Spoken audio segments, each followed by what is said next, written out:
the wave, excited.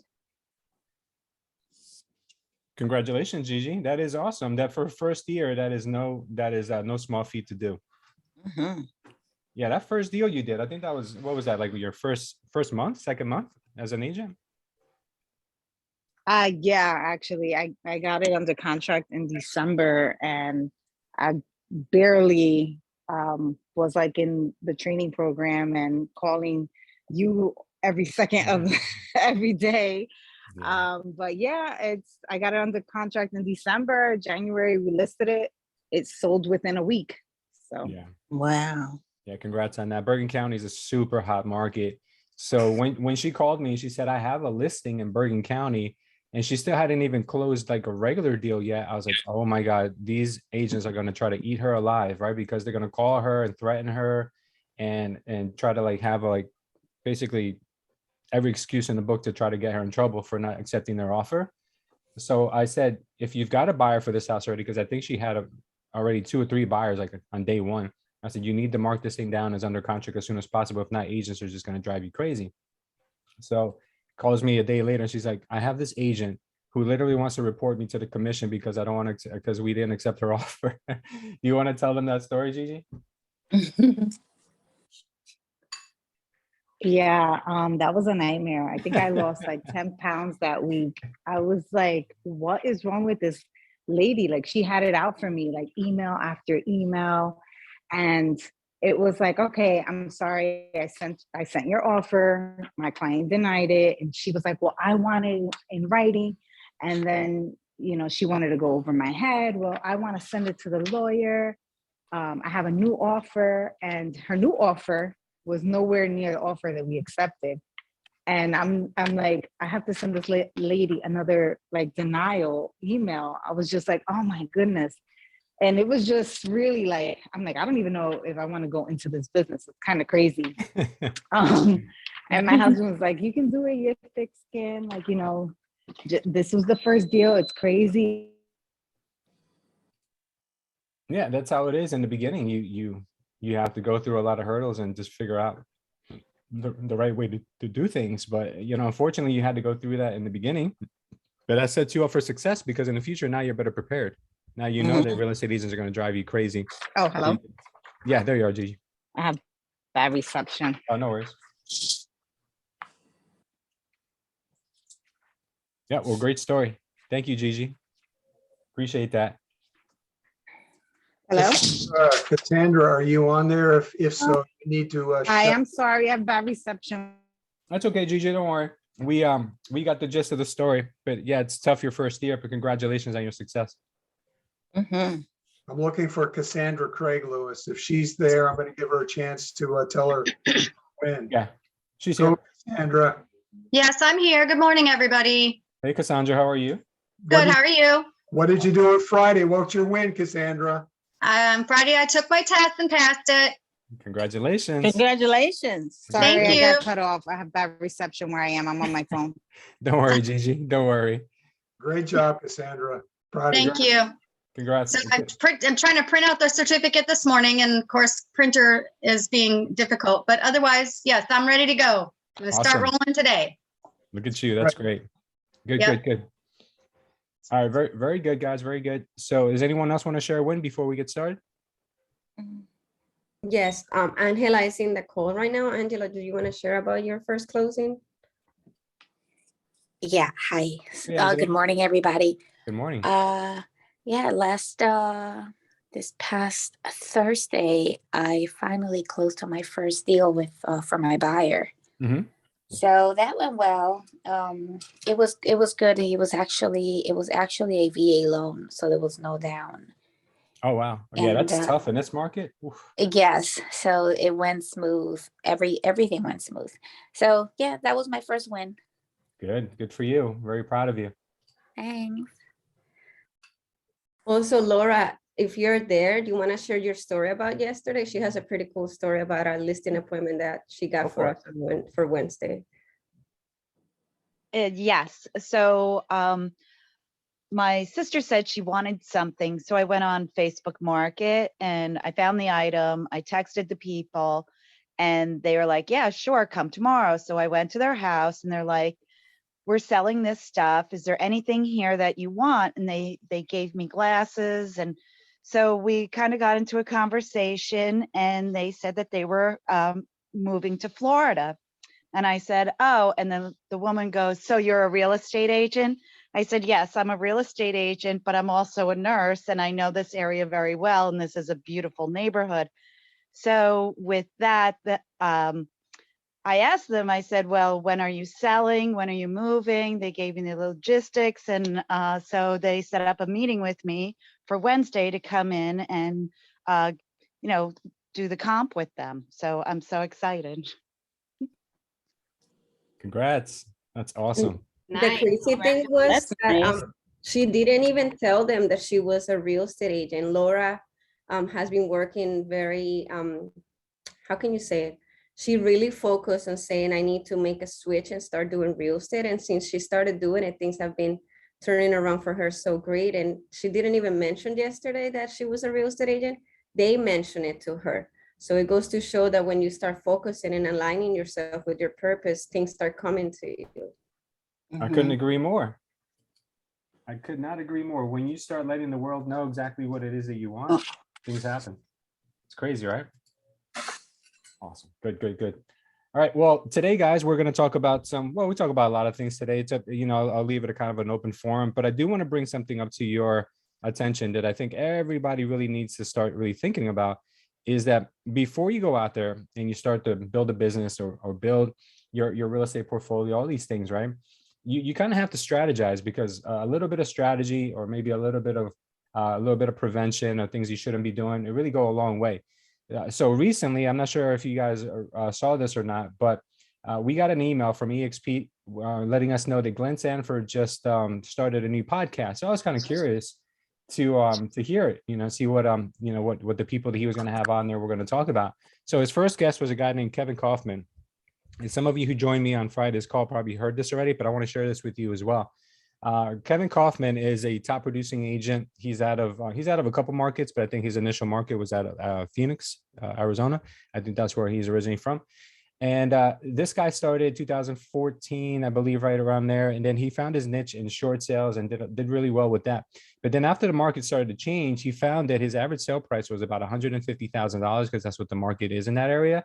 So then he took on a coach, and the coach challenged him. And I love this about coaches. I love coaches who don't give you the answer, but they make you think. They make you come up with solutions for your problems. And so the coach challenged him and his team to find a way, 25 ways. He made them write it down, 25 ways to increase their average purchase price or average sale price. Okay. So he didn't give them the answer to say, okay, this is what you need to go and do. Because if you do, sometimes you corner people into a route that maybe you think is a good idea. But when you allow people to openly think and use their creativity, they come up with different solutions.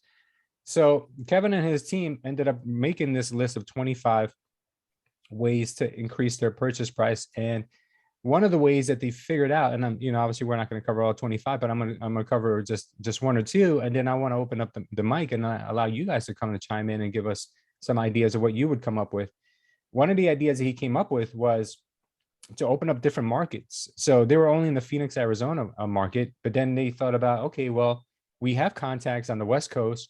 We have contacts in Colorado. Why don't we try to open up expansion teams in those areas so we can bring up our average purchase price? So they did. And that was one of the ways they actually increased their sales, increased their volume, increased everything, because that was one of the ideas that they got from the coach, challenging them to think outside of what they were normally doing. So that's a really good way to kind of look at your business, because a lot of us, right, what do? We do the same thing every single day, and we let the chips fall as they may, right? We do that over and over and over again. But the question I have for everyone here is, what would you do if you were in her position or in their position? What would you do if you're one of the team and the principals on that team? What ideas would you have to increase your average sale price? I'll open up the mic, and if I don't hear anyone, I'll just pick at random. So guys, please volunteer. What would you do to increase your average sale price? Wow. I You guys are can. full of I can ideas. do that. Go ahead, go for it, Vanya. When I first started, we were working because I started with a broker, a small brokerage, and we were focused heavily on the Essex County area. And Mhm. it was a similar story. The price range in there, it's not so big, and you have to close more deals in order to get to your goal.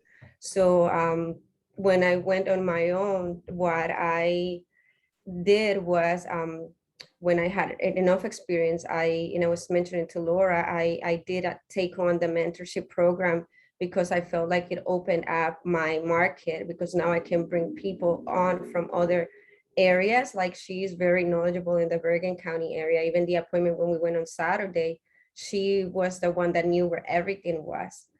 So that's one of the things that I did, and it pushed me to a different kind of level as well, because then I had to take on a leadership role. But that's what I did. That's great. What do you guys think about Ivani's idea?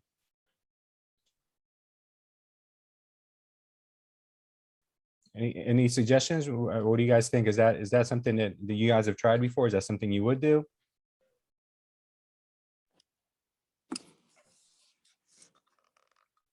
Okay. Well, that's really good, Ivani. You know, getting yourself uncomfortable and going into a different market. You don't necessarily have to go in a different state, right? Because I know at least in New Jersey and in Florida, I don't know about every state out there, but you can just be the next town over, and it could be a whole different price range, right?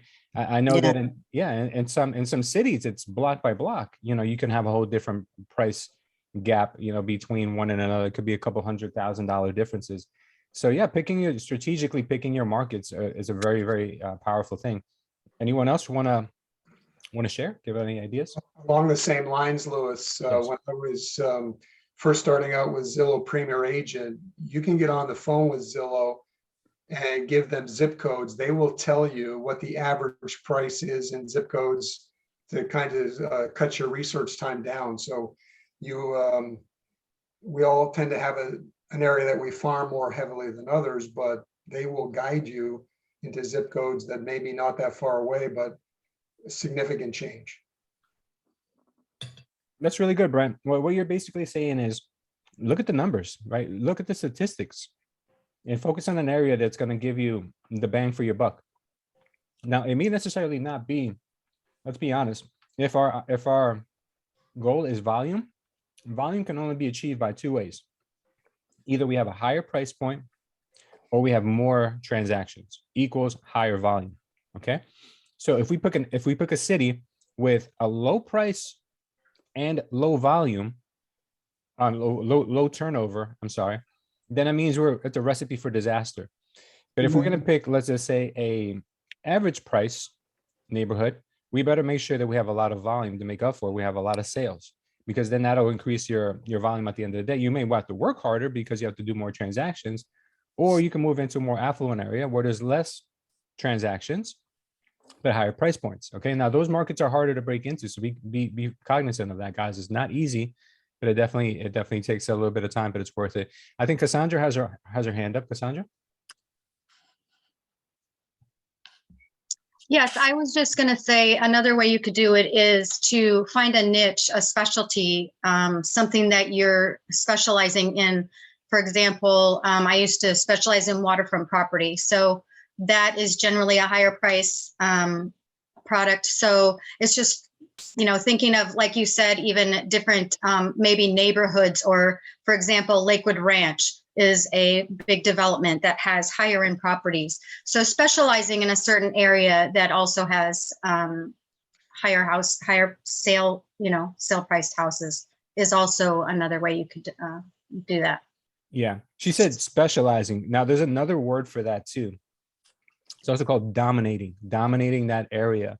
How do you dominate an area? You try to find out what every relevant media source there is to get in front of your clientele. Because now think about it, right? Instead of trying to go wide and try to hit an audience of, I don't know, 50,000 people across like a county or something, what if we just go and try to hit 500 households within a certain neighborhood? Now we can afford to do more marketing there, because we can do every house, we can drop a flyer, right? We can send flyers once a month. with the stuff that's going on, if we're allowed to. We can send flyers every month. We can also target those keywords and search terms in YouTube and well, when I say YouTube, I mean Google and Facebook. We can use that neighborhood because that neighborhood probably has a specific name like Lakewood Ranch, right? So if you can go ahead and dominate that area by just going through every single channel and saying, okay, I'm going to specialize in this little microcosm of this city, because I know that if I stay here, I will become a well-known agent in this area, and the price points here are 500,000, a million, 1.5, whatever it is. But you're targeting the type of sales that you want. And then the beautiful thing about that is that once you get your first listing, then a sign goes up, and then you get your second, then more flyers go out because of your new listing, and then you get another listing because of the listing you just got. And before you know it, you've got all these signs working for you. 24/7 salespeople is what my dialogue coach used to call it. Yeah, we have 24-hour, 7-day-a-week salespeople, and then your clients are like, what do you mean by that? We have signs everywhere in your neighborhood. So that means when people are calling us on these other houses, I can redirect them to your house because a lot of those houses go under contract quickly. Wow, never thought of it that way. So when you have an army of signs in that neighborhood, you're going to become the go-to person. So yeah, that's great, Cassandra. Thank you for that. Anyone else want to give any suggestions?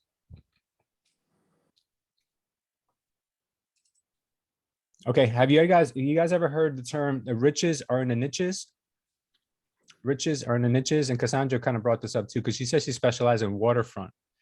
Right now, if I pulled one of you guys out and I said, I don't know, maybe just someone at random here, and I said, tell me about waterfront, and you've never, including myself, if you start asking me about like a dock, you start asking me about a seawall, you start asking me about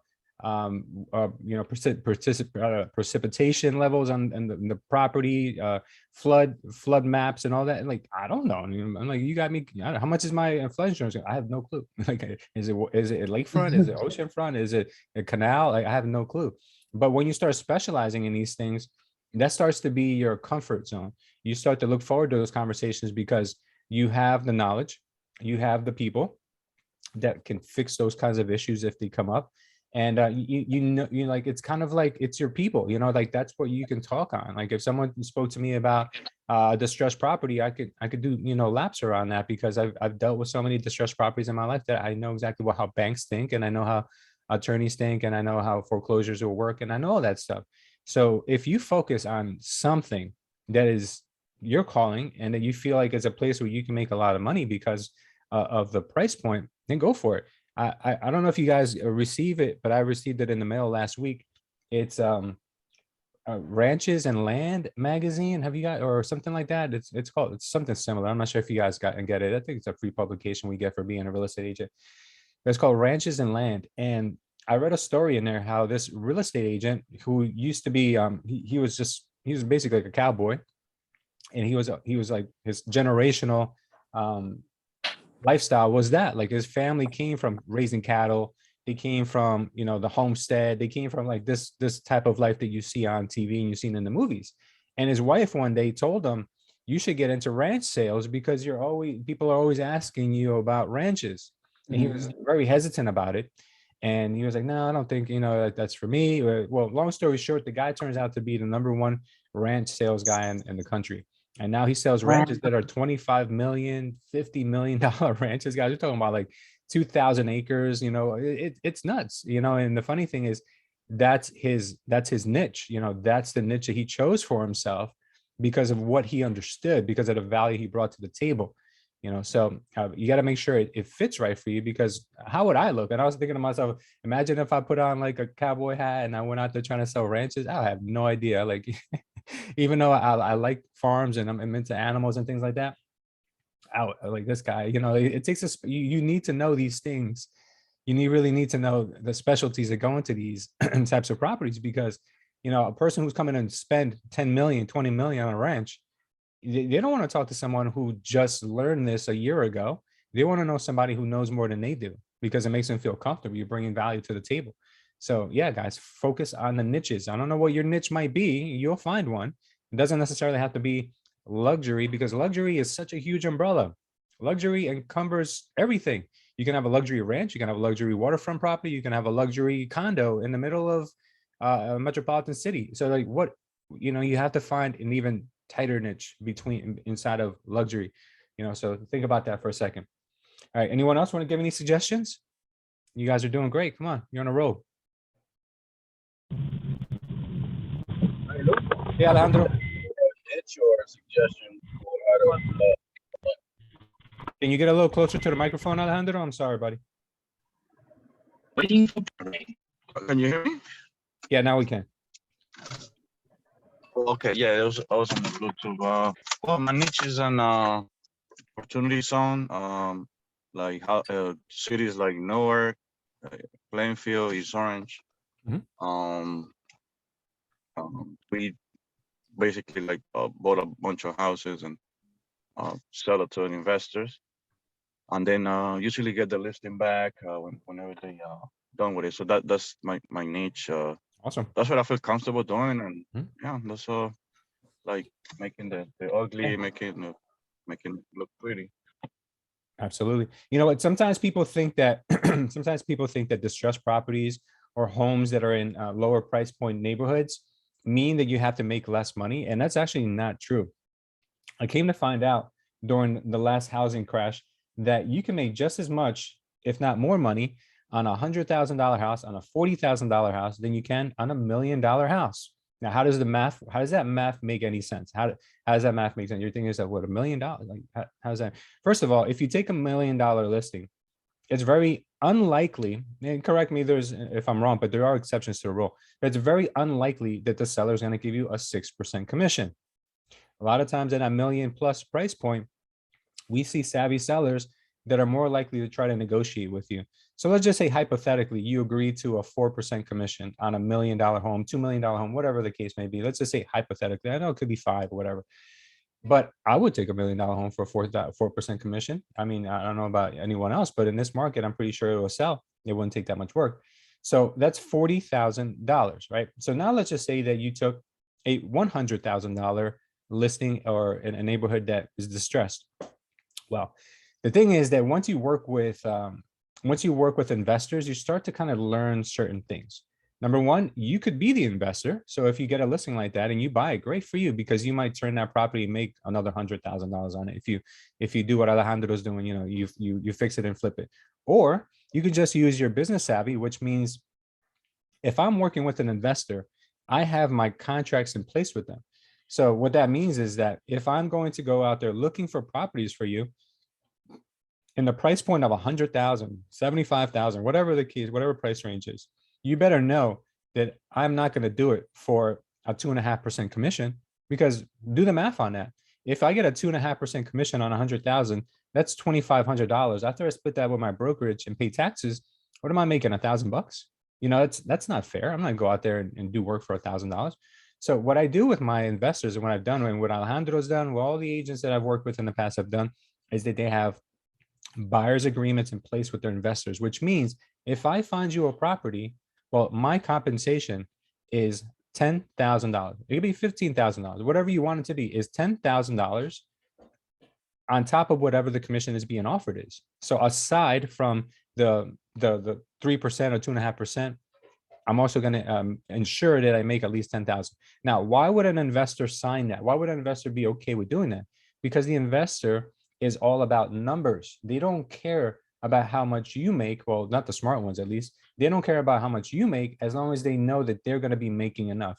All right. If you think that's a hard pill to swallow, well, why do wholesalers even exist? Wholesalers make way more than $10,000 on average. Sometimes wholesalers make 30, 40, 50,000 on these properties that they wholesale over to other investors.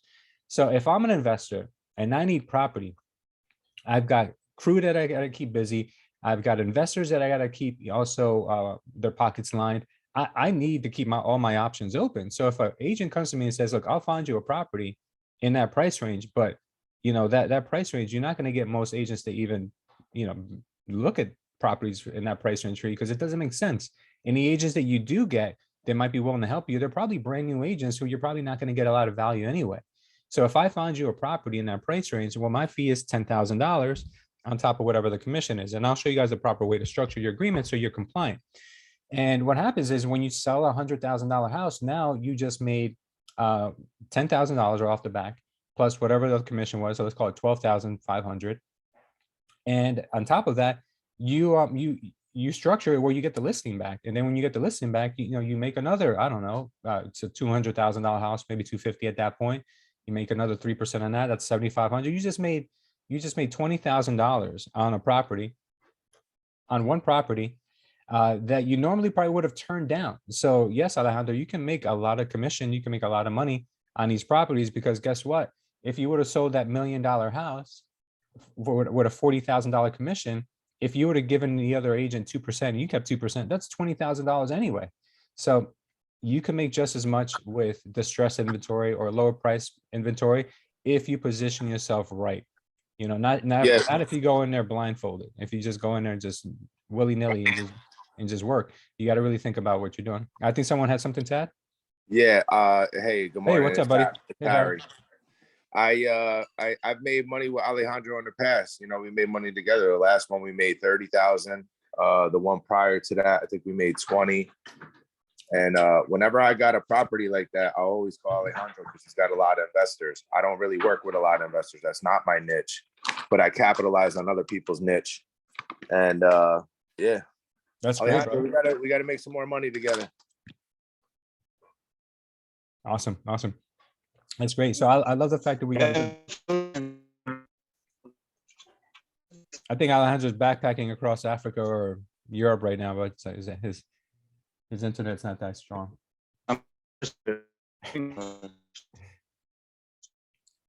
Don't worry, Alejandro. We get it. We can't hear anything you're saying, but all right. Any other suggestions? Anyone else want to give us an idea? How can we increase our price point, or how can we make more per transaction, or increase our volume? How can we do this? My favorite way to make more money is to raise your commission. Raise your commission. Look at that. So simple. Right under our nose. And if there wasn't a better person to say raise your commission than John Lewis, I don't know who is. John, can you tell him how much commission you charge? The 7% king. I charge 7% and I only share 2%. Look at that. He's keeping 5% on a listing. That's amazing. That's good. Does that work for you? Another way to make money in the C-class neighborhoods too. Mm-hmm. Yeah, he said that's a good way to make. That works two ways. So one, obviously, if you do get a buyer's agent and you only share 2%, you keep 5%. But there's a lot of agents that won't work it because it's only 2%. So if there's a really good property, I'll drop it to 1% because I know most agents will leave it alone. I'm more likely to double in. Yeah. So there's probably some people on the call right now who are asking themselves, how in the heck do you get 7%? What does that dialogue sound like? I know you've told us a million times before, but there's a lot of people on the call who probably never heard it. Can you tell us, John, how you get 7% versus how other people are struggling with even 5%? How do you get 7%? I forget what book it was. There's a book that tells you not to compete on price, because when you compete on price, you're selling commodities and we sell houses. So unless you sell commodities, you really shouldn't be competing on. I can't think of the name of it off the top of my head. Never Split the Difference? Is that the one? Yeah, I think that's the negotiating book. Okay. But I think that it ties in. You bring value. You just have to let them know. Listen, I tell them straight up, the average is 6%. I charge 7% because you're getting a premium service, and I break down why.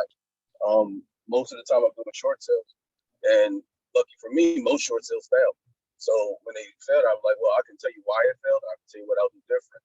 I personally know asset managers at certain banks, so I can get it through. I can get it done fast. I'll take care of everything. So I say, look, you give me these documents, I'll call you in 3 months when it's done. So I just make sure I provide the value that they're willing to pay more for. Yeah, that's true. That's very, very true. That's awesome. Thank you for that, John. That's amazing. And if you guys don't know how to get 7% commission, it's called dialogue practice. It's called role play. Imagine role playing with somebody for 7% commission, and then if you've got to negotiate, well, at least you're in the price range of maybe 6%, right? That would be a great area to land at anyway. So that's good, John. I know that 7% may not work on every single house, But if you're in a position where you are the dominating agent in that area, or you are in a position where you can demand a higher fee because of what your expertise is, go for it. Never undersell your services. Remember, commission is negotiable. It doesn't just have to be negotiable down. It could be negotiable up too, right? So don't limit yourself. Awesome. All right, anyone else want to suggest anything?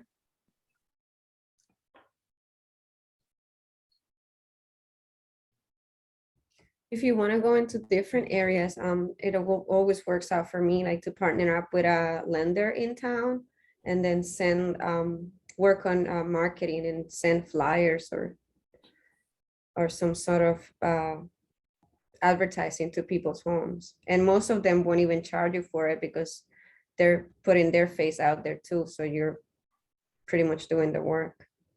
Yeah, so breaking into another market, it would be easier for you if you find the right partners to do that, right?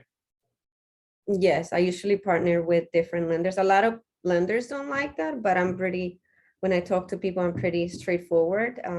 I want local lenders. Yeah. And I also have different lenders for different buyers because I cannot match. I like to match people with their personalities. Yep. Good. So what about joining different community service programs, guys? Like getting involved with the community. How many people have done that? Do you guys have any stories where you're a very active member of the church, or maybe you go to like charity events, or maybe you belong to a certain I don't know, like club. Like I had Ivania recently, and congrats on that, Ivania. Ivania joined the Toastmasters club in her area. Where did you join? Nutley, or what area? I actually joined Notley in Belleville. I signed up and everything, but we haven't had our first meeting. So I'm really excited and like freaking out at the same time because I know they make you speak, but Yes. I feel like that's something that I have to get over with. So I'm really excited. That's great. I love it. I love it. If we're not uncomfortable, guys, we're not growing, and we're not growing, we're dying. So always challenge yourself. So if you're gonna want to break into an area, if you want to break into a neighborhood or a certain demographic of individual, if you want to get around more people that are more affluent, join clubs like that. Join clubs like Toastmasters. Toastmasters is such a great organization, guys, and it's going to cost you almost nothing to be a member of it, and it's gonna make you such a better communicator. So, and then the people who go to Toastmasters, they're all professionals. These are all people who want to get better at what they already do. These are the kind of groups that you need to join in order to make sure that you're around the right price point if you want to increase that price point, or if you want to break into a community. Because the camaraderie you build in front of with these people, where you're so vulnerable, because you're going to go up on stage, you're going to talk, and you're going to probably embarrass yourself at first because you feel embarrassed, not because they're going to embarrass you. That just breaks you down and allows you to connect with people so much better. So Toastmasters is a great one. National Association of Speakers is another, but that one's a little more specific for people who want to take speaking as a career. The Toastmasters is such a great organization for everyone. I mean, everyone, guys, because people who go to Toastmasters are not necessarily career speakers. They're just professionals who want to get better at communications. And you're going to be meeting people in there who are going to, help you out. And, it's great. I couldn't recommend it any more than I have. Has anyone here attended a Toastmasters before? You guys know what I'm talking about? Can anyone give any validation for that? Okay, well, what Toastmasters is, if you guys are not familiar, there's just a local club. They meet, and they have chapters almost in every single major city, and they meet weekly. I know I used to go to mine weekly. I don't know if that's still the same, but they meet weekly. They used to do it on Zoom during the pandemic, which I really wasn't a big fan of.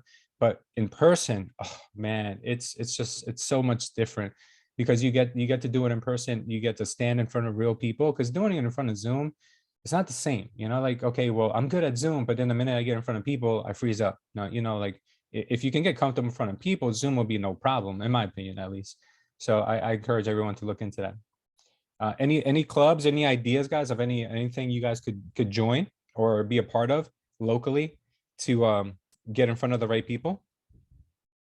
I also heard of this, I don't know if you're familiar with them, BNI. Yeah, But BNI. I found out that they actually have like one one of everything. They have one realtor, one mortgage person. So you have to kind of like be that person in that group. They don't have like two realtors.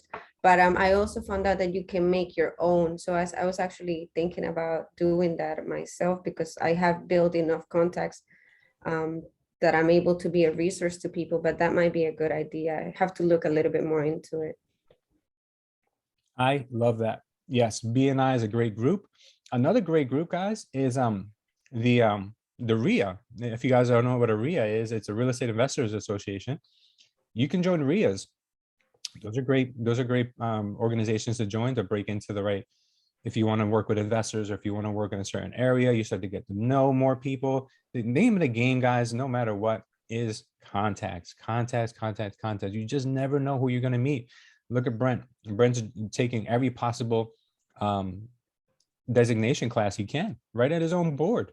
You guys could do the same thing. You know, I mean, yeah, you're going to be meeting a lot of real estate agents, but at least you're making contacts. Because what happens if one day you want to make an offer on a listing and you happen to have taken a class with that agent? Well, look at that. Now you've got a relationship, right? So take advantage of all these opportunities out there, guys. You know, being a secret agent, staying indoors, complaining about, you know, your sales, complaining about the weather, complaining about everything, that's not going to help you. You know, when we have a tough time, we can't get any of our offers accepted, well, go do something else. Go and meet people, go to a coffee shop and just talk to people. You know, that's going to be a good way for you to start just kind of getting uncomfortable. That's another idea, is if you want to work in a certain area, well, go work from that area, right? Okay, well, maybe I live in, I don't know, let me give you guys an example. Maybe I live in, I'll give you a Florida example. Not everyone will understand this one, but let's just say I lived in Fort Myers, but I wanted to work in Naples. Well, if I want to go work from outdoors, or I want to go work somewhere from like a coffee shop or a library, am I going to go to the Fort Myers library, Fort Myers Starbucks, Fort Myers anything? No. Why don't I go to Naples and start working outdoors in those areas where I could meet people, make contacts, right? Just get to know the vibe and get to know the areas. Like, you got to immerse yourself in that community if you want to start breaking into that area. So if there's a really nice area that you want to work in, go work from that area. Act as if, go and door knock that area, go walk around, go just be part of it. You know, just be part of it. Do whatever you can to just keep as much of your time, your feet on the ground there as possible. I think somebody was trying to add something. I want to add something now Yeah, that go you for it. mentioned the Real Estate Investors Association. Yeah. There's this group called EXP Power Girls that I suggest all the New Jersey girls join. We actually went to a trip to the Tulip Farm on Thursday. It was really nice. It felt good to just be out there and with other women that shared your same mentality. Yeah. But I actually met someone in there that goes to these real estate investors meetings, but it's for women. So they're having a meeting on the 17th. If anybody's interested, just let me know and I can share the details. Is the name of that club? I think it's called Women Who Want to Invest in Real Estate or something like that. It's like WW something something. I don't know. She said she gave me the date and time. So she said she's gonna send me all the information today. So Yeah. as soon as I know, maybe I can share it with I'll send an email with the information. But I'm very excited because it's all investor women. That's awesome. If it's the club that I think it is, Joelle actually did a presentation for them. It's called Women Who Want to Invest in Real Estate. It's not like a long name, but it's got a cool acronym. It's like WW something. I forget what it was. But yeah, they're a great group. And if you guys if the ladies are interested in that, there's always those events. And if you're from Florida or any other state on this call, we have EXP Power Girls. Maybe is it limited to New Jersey, but there are EXP women's groups in every state. I know there are. You just got to go into the EXP Facebook, what's that called? The workplace, and then just look for the group that you're looking for, and then there you have it. It's all there. Okay. What else? What else? Any more ideas? Come on, you guys. You guys got a little bit more time. Share some good ideas, some good strategies. How do we increase our price point? Oh, so I was invited to join a women's club, and I see that they do outdoor activities. There's a bunch of different women. They get together once a month and do a craft, but everybody gets there and everybody is like chatting, and we're doing outdoor, like everybody went for Earth Day. They went and did some cleanups and stuff, but that's just, reaching out to a different group. women that are home, women that are retired, you know, opening up my doors for that is going to be awesome. Yeah, I agree. That is awesome. Congrats on that. And it feels good, guys. It feels good. We're, as human beings, we're naturally inclined to want to be around other human beings. So if you have the choice, pick the human beings that you know are going to drive you forward, not the ones that are on the same level as you, and definitely not the ones that are below what you're trying to achieve. If you want to go hang out with a bunch of complainers and people who have no ambition in life, well, you're going to get the same thing. You always want to look for those groups and clubs where there's going to be people who are actually go-getters, people who are doing things, people who are active in the community, people who give back, because then that stretches you and allows you to become the person that you're looking to be. And it all happens. It doesn't happen by chance, guys. It happens by design. All of these connections you're going to make are definitely going to influence your life. I think we have a couple comments here. Okay, never mind. These are the girls just making some plans with each other. Okay. Now, one thing that we all have to do, and I'll give you a suggestion. Maybe you guys can give me some more. I'll give you guys a little bit of time. One thing we need to do is find out where our actual numbers are. You know, how can we increase something that we don't know what it is? How many people on this call know their average sale price? How many people on this call know their average sales per year? You know how many agents I contact and I say to them, oh, congratulations, I see you've done 30 transactions in the last 12 months. Is that about right? Maybe, probably. It sounds about right. Most people don't even know. Most people have no idea how many transactions they're doing. They don't know what their average sale price is. They don't know, you know, what their goals are for the year. You need to know your numbers. In order to increase something, you need to be able to measure it. What we measure, we can increase, right? So whatever we measure in our business, such as our KPIs, you know, or whatever our target demographic numbers are, whatever it is that we're looking for, we need to be able to know what they currently are. Because if we know what they currently are, such as, let me give you guys an example. If I'm trying to lose weight, am I just gonna not weigh myself today and just keep my fingers crossed that 30 days from now, I'm gonna be lighter? No, I'm gonna weigh myself at least once or twice a week, and I'm gonna keep track of what I'm eating, and I'm gonna do the things that make sure that I get to my target weight. So why wouldn't it be the same thing for our target price? Why don't we look at our closings? Why don't we look at the transactions we've done? How do we do that? Well, we can go into the MLS and we can download our data right from the MLS, and we can see how what our average sale prices were. We can go into the My Business app in EXP, and we can see what our closings were. It's all there for us, guys. It's all done for us. And once we get those numbers, now we can say, well, okay, well, it looks like my average sale price was X, Y, and Z. Okay, and it looks like the ones that are closing, they were at the lower target were in this county, and the ones that were in a higher price point were in that county. Makes me wonder, what if I just did more business in that county where the price points are higher? You know, that's your number one way to just start going in the right direction. If we don't have at least that in front of us, then we really don't know what direction to go to. You know, so sometimes it's more important to take the time, sharpen our axe before we start chopping down the tree. Does that make sense? We gotta go prepare ourselves, get in a better position. That way, when it comes time to go out there and do the business, we know exactly the business that we want to have. We know exactly where to get it from. We know what the target. We know exactly where the money is. We know how we can better treat our time. So Louis, I'm guilty as charged, buddy. Go a little bit deeper. If I go to the MLS, do I go to stats, or do I go my name, or just give me a little bit more information? How do I find myself on MLS? Yeah, you would go into your agent, in your agent page. I know that the MLSs that I'm familiar with, you will go into productivity and you can go to total, and then it'll give you the breakdown of all the transactions you've ever done. I'm not sure if anyone is in Brent's MLS and they can kind of guide him a little bit better with that, but I know the MLSs that I've been a part of, you can go to productivity tab under agent, and you'll see everything you need to see there. Thank you. No problem. Yeah. So, I mean, Brent, for you, it'll be easy because you're first year, but for some of us, we've been in this business 10 years, 20 years, you know, so it gets a little more complicated because, you know, price points do change. So I wouldn't go further back than maybe 12 months, especially not in this market. I'll go back about 12 months, 24 months max, and see where does my average price point, where's most of my business being done? How much do I make in that area? And what's my average sale price in that area versus the other area? And then you start to kind of figure out where you need to be, where you need to go. So the same is true. If I want to find out what any other agent that's working for Keller Williams, I can Google their name and find the same thing out.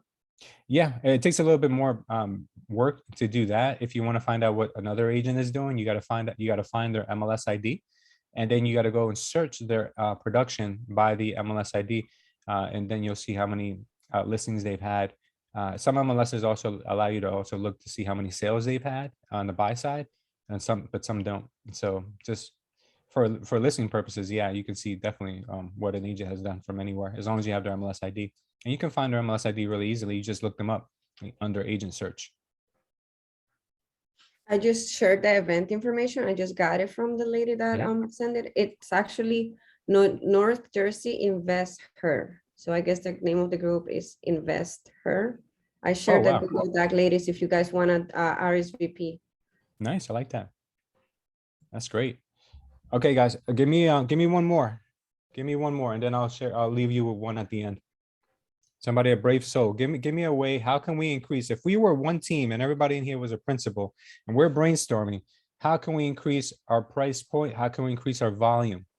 Right? Either one, volume or price point. How can we increase that? Give me some good ideas. This is Belinda. Hey, Belinda. And, hi.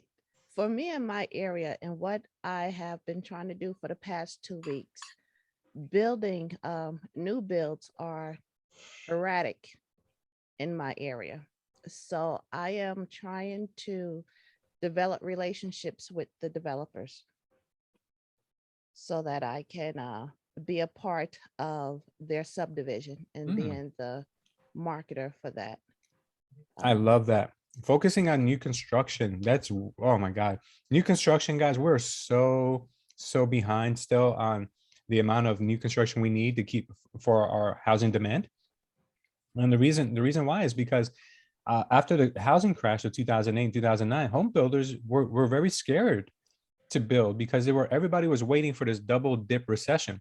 Everybody was waiting for it, but it never came. So home builders were always building just to build just enough, but nobody really ramped up.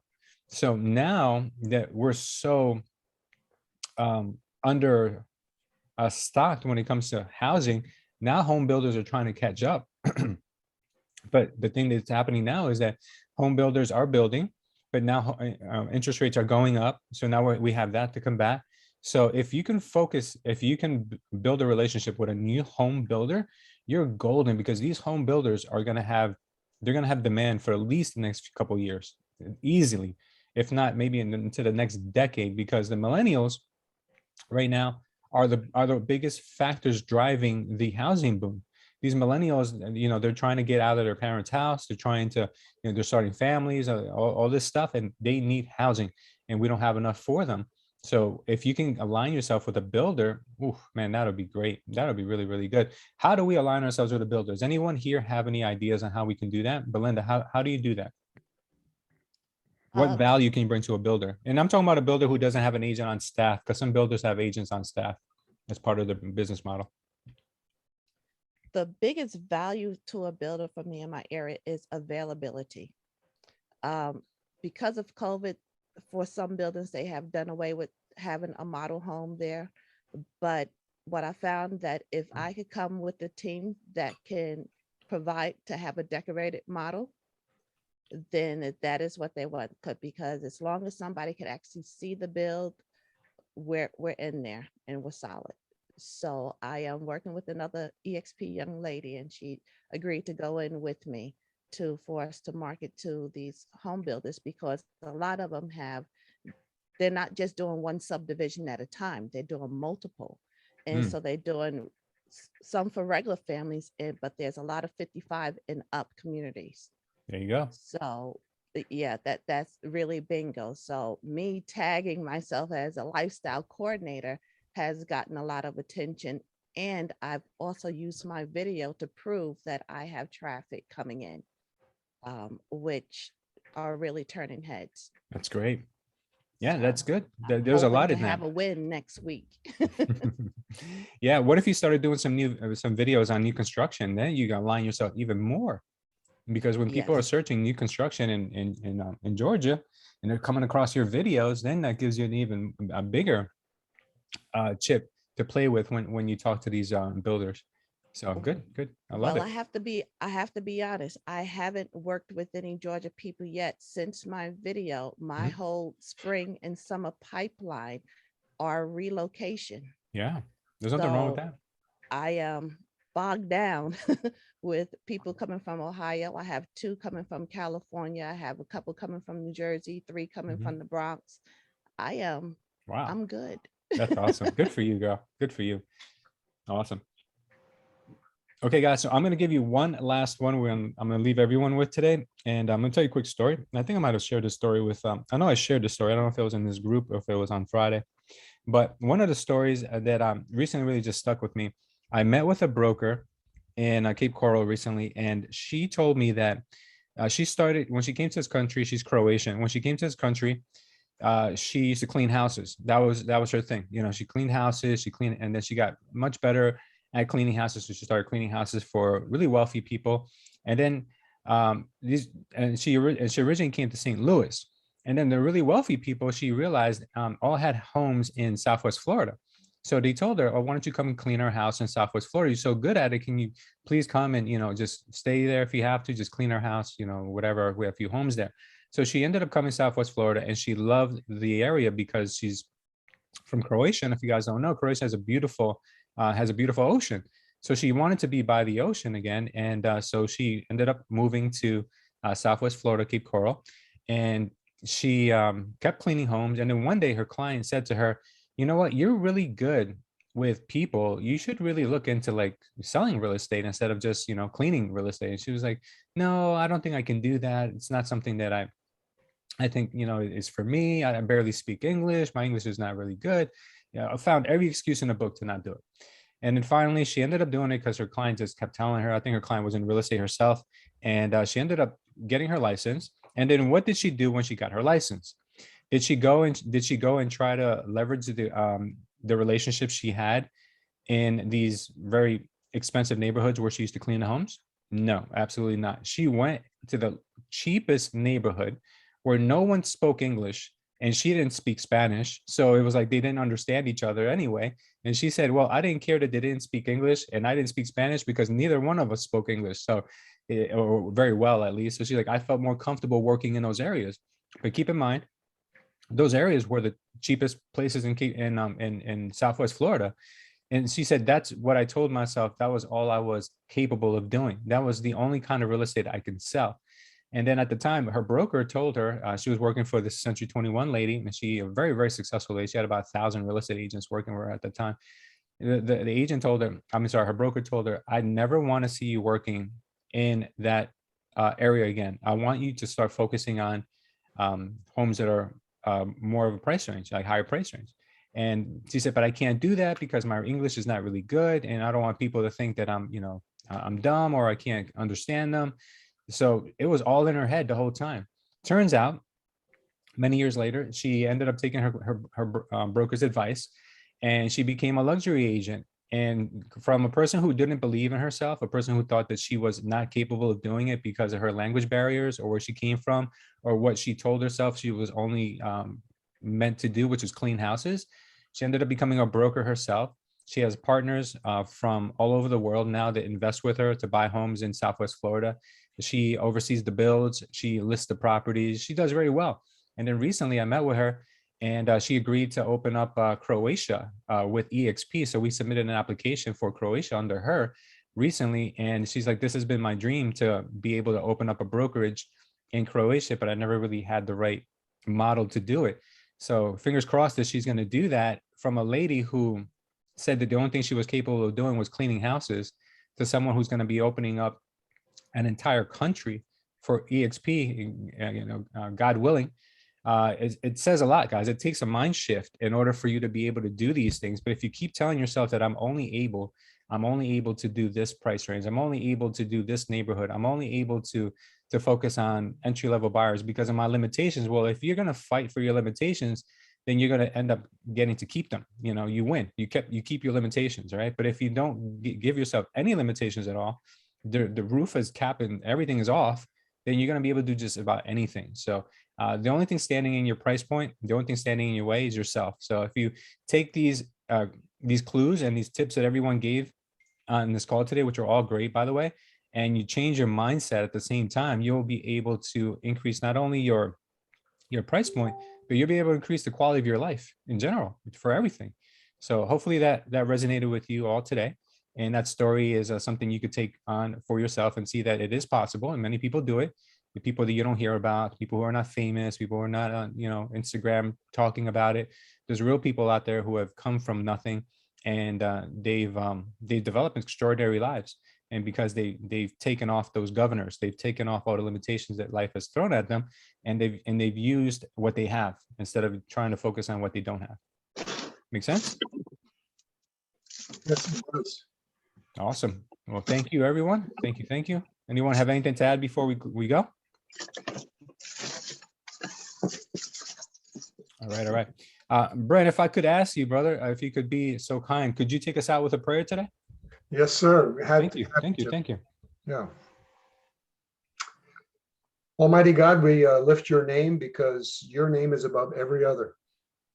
You know all things, you have all power, and you are everywhere present. So when I sit on a Zoom call like this and realize that from Naples in the very tip of Florida, all the way up through New Jersey, there's so many different cultures, languages represented, nations represented, but you are the King of Kings and Lord of Lords. We give you ourself this day. We give you our mind because we realize that all capacity that we have physically, mentally, it comes from you. And so we give it back, lay it down as a living sacrifice this day. We ask you, Holy Spirit, fill us and use us, make us sensitive to the needs of people, and put within us a desire to help others, putting their interests before our own. And I ask God that in all that we do, say, and think, we would glorify the name of Jesus. For it's in your name we pray, Lord. Amen. Amen. Amen. Yeah. One last thing, guys, before we go, I will share with everyone the podcast. If you guys didn't get a chance to find it, the podcast that was given to us with Glenn Sanford, and there will be 2 podcasts dropped every week. So I got a lot of value out of the first one. So check it out. I just dropped it in the chat. When you guys get an opportunity, listen to it and subscribe to it. So that way you can get alerted when the new ones come out. But these stories that these top agents, top influencers at our company have, they're golden, guys. Golden, golden, golden. Okay. Well, thank you, everyone. Appreciate everyone being here. And I will see everyone next week. Have a great day, an amazing week. All right. Take care. Thanks, Louis. God bless. Have a great week, guys. Have a good day. Yes. Take care, guys.